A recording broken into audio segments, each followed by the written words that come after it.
Maayong adlaw sa inyo tanan mga palangga ko nga mga viewers. Subong nga adlaw ginbisita naman ko sang kahugod kaya are naga voice over naman ta. Pila na kasi mana nga wala naman ta upload ay nako. Paano ta sini makasweldo kung gatinamad ta? Kaya subong nga adlaw mapahugod-hugodanay ko. Kisa abi mga langga hindi ako maka-voice over dire kay magahod ang palibot. Maluwas sa katamad ko magahod pa ang palibot kaya hindi gid ko maka-voice over no. Kaya subong nga adlaw daw malinong ang akon mga tupad balay kay umpisahan ko na ni samtang aga pa.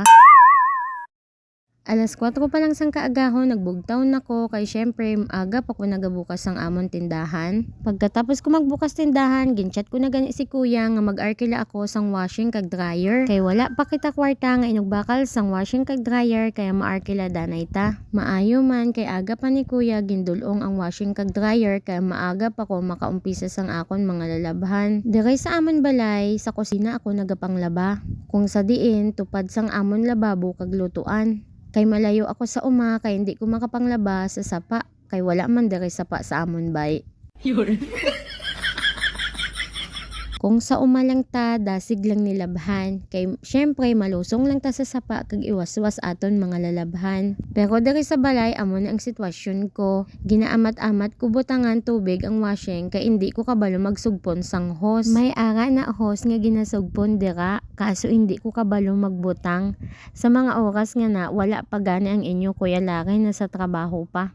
Kung ano oras sa mag-abot amo man na oras pagsugpon sang amon nga hose dira.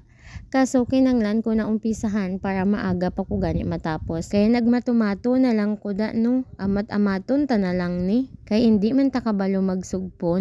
Samtang nagasalin kita sang tubig da, syempre saot-saotan tani para matapos dayon. Chares. Ang gapang labas sa amon nga duwa mga langga ang inyo nga kuya Larin, hindi ako. Galing kay gusto ko nga umpisahan na para pag-abot niya, siya na lang matapos. Kis adaad, kung mabulig ko sa iya sa paglaba, hindi na siya magpabulig. Uy, maakig pa na siya sa akon. Kung gapang labas siya, dapat siya lang. Hindi siya gusto buligan. Kung entrahan ko gani na ang obraya, maakig na siya, tapos biyaan niya. Gusto niya, pag siya naglaba, mabantay lang ko sa tindahan. Hindi na ko da sagad tugda. Pero kisa, sa pagkatugdaan ko, abaw, makulit man ba ni? Imbis nga dasig matapos ang obra, mag-away danay kami nga duwa. Amo lang na ang mga butang kis ang mga langga ang amon nga ginaawayan. Very small things lang, pero hasta maghapon na hindi na kami magsapakanay nga duwa. Kisa naman, ang isa sa mga ginaawayan namon, ang mga tumbler nga wala unod tapos wala iya ginabutangan tubig kag ibutang sa ref. Kamalipaton man daad sang inyo kuya Larin. Kaya kisa kung ginasugo ko siya malimtan niya na kung hindi iya dayon pag-ubrahon.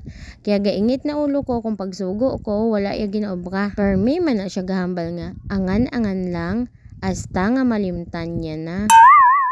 Tapos kung makita ko nga wala iya Japon ginobra, sadya na dayon amon kinagual nga duwa. Pero mas mayo na lang gani nga amo na ang mga away namon mga langga no.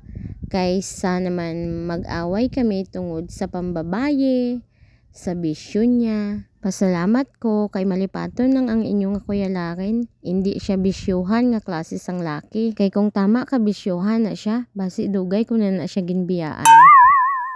Una nga lud pa lang sang ako nalabhan pero ginakapoy na ko. Pero kung sasapa ko ni naglaba, kagina pa ni natapos waswas mo. Kaya kung papilion ko, mas mayo na lang sa uma ko ma-star kaysa dere no. Maluwas sa ang tanan bakal dere, kag mabudlay dere maglaba sa balay, dugangan pa sang mga tupad balay ko nga mga hisaon. Tapos mamantay sang kabuhi sang iban. Pero bisan diin ta ma-star nga langga, may ara gid na. Mapaumaman o mapasyudad may ara gid na nga tupad balay nga hisaon. May ara gid na itupad balay nga chismosa. May ara gid na itupad balay nga bantayera. Bisan wala sila sweldo sang ila ginaobra, sige lang. Basta, wala ako da ilabot sa ila. Ang importante sa akon, buhi. Kag makakaon sang namit nga pagkaon. Wow! Pagkatapos ko nga huluman ng akon mga lalabahan, naghali naman ko di sa amon hiligdaan. Amo naman ni gani ang akon next nga kwaan sang mga sapin. Kay isa naman ni kasimana nga wala na islan. Kaya kinahanglan tanan ni nga bayluhan. Pero bago ang tanan, ginpanghalin ko danay ining mga stock sang akon mga baligya. Gaululukay pa ang amon balay, wala ko pa mahimos. Kay syempre tamad man ta, paano ta kapanghimos?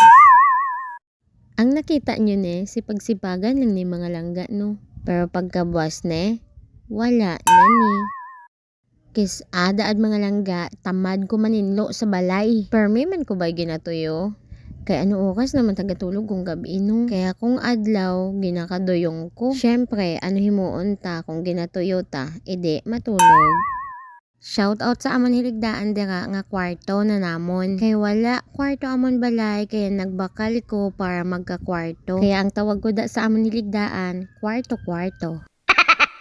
May una ko na sa dugin bakal, paublong siya nga moskotero. Kaso nagisi na to, kaya ginislan ko na siya sang bag-o. Tapos na gani ko mag-ilistanan sang punda kag bedsheet sang amon hiligdaan. Nami na ni karon tulugan. Kaya ihalin ko naman kamo dire sa kusina. Mabalik naman ta dire sa akon nga washing o. Wala pa na natapos ang una nga ginload ko dira. Kag-ari naman ang dugang sang akon nga labahan. Isa lang ni kasimana mga langga pero damo naman amon nga lalabhan. Kada simana nagapanglaba kami para hindi na magtilok ang amon nga labahan. Kay kung damo na gani talalabahan mga langga, makatalamad na maglaba. Kaya tama lang nga kada simana kita manglaban no, para hindi gid gawa damo ang aton nalabhan. Kaduwa ko ka beses nga ginpalibot-libot dira ang una ko nga ginload. Kay natapos na kaya ginhalin ko na siya sa tab. Pagkatapos ko na halin tanan, ibulos ko na ang ara sa palanggana. Siguro mga 2 pa na kalod ang ara sa palanggana bago ko malabahan ang mga bedsheet namon. Pagkatapos sa mga bedsheet, mga doormat naman ang akon nga last nga labhan. Kag syempre ang magbanlaw sina ang inyo na nga Kuya Laren. Ako lang ang magload sang mga lalabhan pero ang magbanlaw siya na ang bahala. Sa mga oras nga na wala Japon siya kaabot kay alas 6 pa manibay. Pasado alas 7 na siya nagaabot kung maghalin siya sa iya nga obra. Kis-a mag-alas 8 na, kay kis-a traffic man ang ilang alagyan. Pero rest day man subong nga adlaw kaya okay lang bisan late na siya nga makapuli. Oy mga langga, as always late upload na naman tayo for today's ganap. Kag amo panigali ang akon nga mga lalabahan nga iban mga langga. Ginbakal ko na sa ukay-ukay, mayo lang gani wala ko nalipatan kay wala na nakabutang sa amon nga mga lalabhan. Nakahiwalay man na bay. Ginbakal ko na sa ukay-ukay nga mga short tani magustuhan na sang inyo nga Kuya Laren no. Pero ini brand new niya bag-o tahi. Ginbakal ko na para sa akon nga mga terno kaso tamaan kadako sa akon kay neted man bay tapos nasubrahan pa sa mga sizes kay nag-advance size man ko bay. Kag amo na ni mga langga ang akon nga mga mine sa ukay na budol na naman ko. Para ni sa inyo nga Kuya Laren nga mga short. Pangbalay niya ni nga mga short. Pero ambot lang kung magustuhan niya ni. Kay mapili man na daad siya nga klase sang laki no. Ginmine ko ni sa ukay-ukay sa orange up mga langga. Bali per bundle na siya no. Flexing may saging. Charis. Ginbakal ko na gali ang saging kahapon pagguwa ko. Dere sa amon mga langga kamahal ang kilo sang saging. May ara tag 35, may ara pa gani nga 55 ang kilo kay matibsol. Mataba-taba nga klase sang saba. Akon gali ni siya himuon nga banana kyo kaya nagbakal ako. Cravings ko man ang banana kyo bay. Kay kung magbakal ako sa nagalibod kis atig tapos tag 15 pa ang isa ka steak bali 2 na kabilog gamay pa nga saging. Kaya hambal ko mabakal na lang ko kag ako naman lang maluto para kung kaonon mainit-init pa. Kaya samtang galibot-libot pa ang akon nga ikaduwa nga ginload sa washing. Amo naman ang akon ginuobra para pag abot sang inyo nga Kuya Laren lutuon ko na. Imbis nga merienda na siya sa hapon, ginluto ko siya sa aga, edi ang tawag amon-amon pamahaw.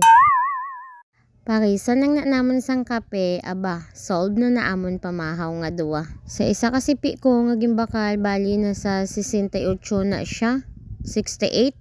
Kag amo na siya tanan mga langga. Samtang nagalanta ko da sa TV ang ananganara ng inyo nga Kuya Laren.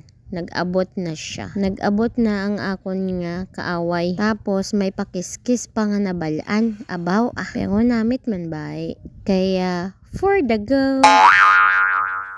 At nagkukulitan na nga ang aso at pusa, mga langga. Abaw, may pahakos-hakos pa nga nabalaan ang inyong atiyoy. Kono abi, sweet kami nga duwa. Pero ang tuod, permi lang galalis. Kag syempre, umpisahan ko na nga ibida ining akon mga ginmain sa ukay. Ambot kung magustuhan niya ni lantawon tabi. Okay! Nasa kanya yung mga aking namain sa ukay na mga short kung magustuhan niya. Kung hindi, hindi. Ito. Ito mga pambahay niya. Mga pambahay na short pants. Short. Ito. Sabihin mo kung okay o hindi. Ayaw ha. Okay or ayaw. Sagot. Ito. Kasya, tayo ka muna. I-testing natin. Maganda to bang bahay ng naman? Ayaw nyo. Malaki daw. Gusto niya kasi, yung mga ganyan, hapit naman. Ang pangit niyan, pang ano mo lang yan. Okay na to, ganito. Kung kaya mo, hindi ako magsusuot. Okay, ito, next. Ay, ganun din. Panganay. Ha? Panganay. Pangnanay daw. So, ako magsusuot nito. Next. Okay, hindi. Okay daw to, ito, okay. Ayaw niya kasi sa may mga pants. Next. Ito, pambahay. Okay? Okay daw. Next. Oh, okay din daw. Okay din. Next song. Okay din sa kanya. Ayaw niya malalaki. Next song. Oh, okay din daw. Pambahay niya. Pambahay niya lang to. Next. Sabi ko na nga ba, hindi niya to magustuhan. Yung print kasi at kulay, ayaw niya ng mga ganito. Gusto niya yung mga plain lang na kulay. And then mga navy blue, black, ganyan. Bihira mo siya mapapano sa ibang kulay. Ayaw niya ng ganyan. Next. Last one. Ayaw niya nito pang babae daw. Panlalaki naman to, love. Unisex color nito. Unisex ang style nito, love. Pwede sa'yo to. Pang babae daw yung pink. Luko talaga yun eh. Ayun din sana. Nakahiga na doon. Nandun na siya sa higaan. At yun nga mga langga, pagkatapos ko ngang ipakita sa iya ang mga namain ko nga short niya nga pangbalay sa ukay. Ang iban wala ay nagustuhan, ang iba nagustuhan niya, basta mga plain lang nga kulay. Pagkatapos nagluto na ko gani sining akon nga banana kyo nga dugay ko na ni nga gusto kaunon. Kaso wala daada saging sa akon nga ginabaklan. Timing lang gid pagpanaog ko kahapon may ara kaya nagbakal ako. Kag amo na nga amon nga pamahaw hasta panyaga na gani kay sa mga oras nga na manog alas 9 na. Te ano oras na kami makakaon. Basta hindi na kami makapanyaga kay mga busog pa man na. Hasta na lang dari anay video naton sa buong adlaw mga langga. Sa sunod naman liwat ha. Madam ug nga salamat sa inyong pagsuporta sa amon permi. Sa sunod liwat. Bye!